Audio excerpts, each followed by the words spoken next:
Salam, hər vaxtınız xeyir olsun mənim əzizlərim.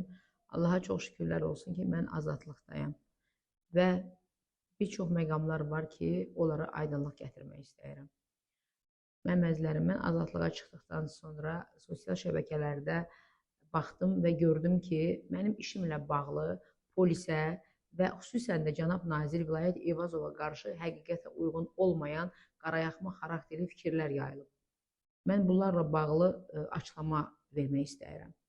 Mən açıq şəkildə demək istəyirəm ki, bu fikirlərin heç biri məndən qaynaqlanmır və mən onları bu yalan məlumatlar yaydığına görə qınayıram. Mən polisimin yanındayam. Mən cənab nazirimiz Vilayət Eyvazovun uğurlu fəaliyyətini bir vətəndaş olaraq dəstəkləyirəm.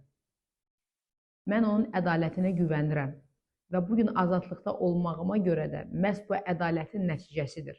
Buna görə də bir vətəndaş olaraq bir daha cənab nazirimizə səmimi qəlbdən öz təşəkkürümü bildirirəm.